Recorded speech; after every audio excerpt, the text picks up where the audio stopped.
So we're about 500 metres from the house where these paths started, and this is the spring that supplies all the water to the property for watering the plants, for drinking water, for showers. So it's very important to keep this running and keep it clear, which is what I'm doing now, some maintenance tasks.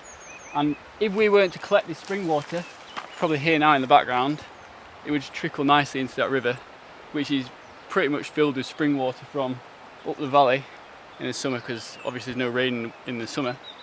So most of that water will end up being spring water from springs like this one, and we're just collecting a little bit of it, and the overflow goes back into the river.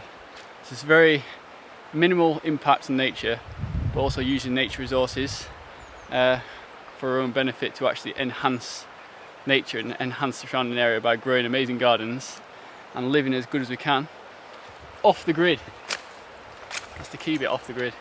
So we're not relying on anyone else's water supplies. Can't cut our water off in the dry summers, but I'll show you in a minute how abundant this spring is, and you realise just by taking what we need is nothing in comparison to what nature gives. It's pretty incredible when you see the flow rate of the spring coming out into the tub down there, the holding tub, and I'll show you that in a second.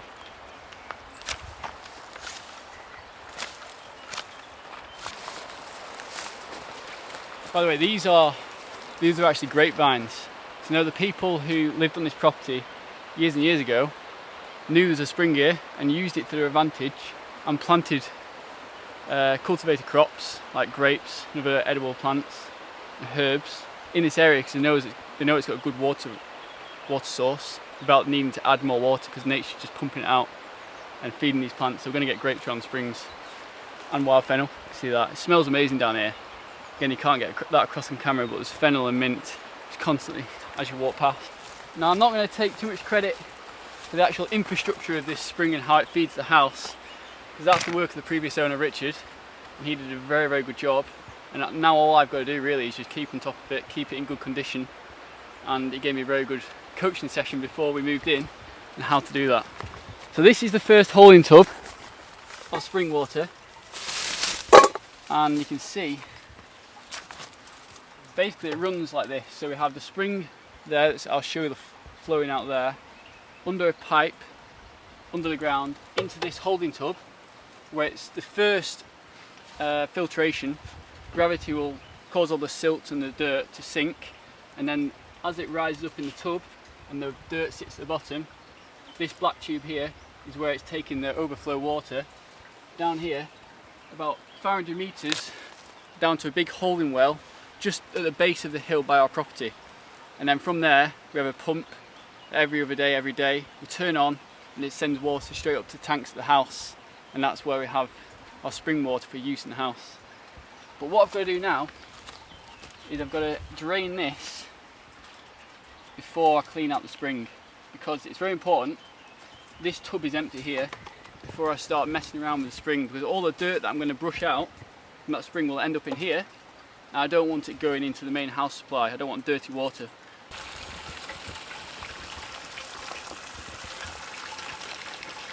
This is nature's finest water, the finest water on the planet, straight from the spring.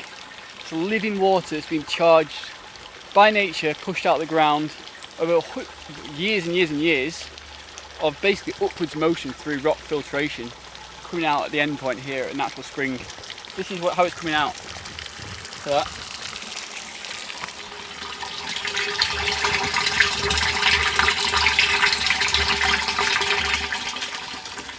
that is the flow rate of the spring. That is happening 24/7.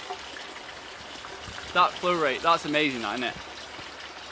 When you see that, it really does show you the abundance of nature, because that is pretty incredible. Imagine if I was to leave a tap running in the house at that rate in South Spain. People would think I'm so wasteful with the water that I'm using. They'd probably report me for wasting water. Yet this is what nature's putting out. That just shows, doesn't it, how abundant nature is.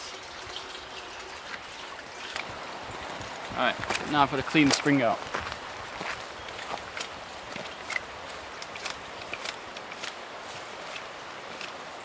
Tell you what I need a machete, because this isn't doing it.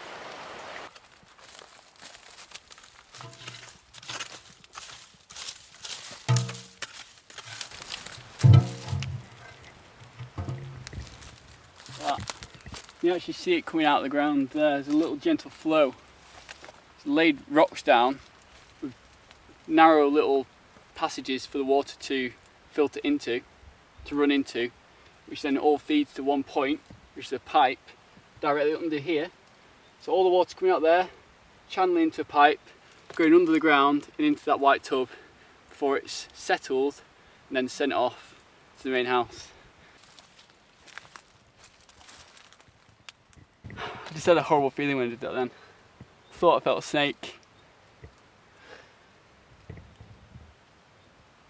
Should have probably checked that before I put my hand down, shouldn't I? So I've just pulled it out of the tube. That was growing down the pipe and that'll block up the flow of the water.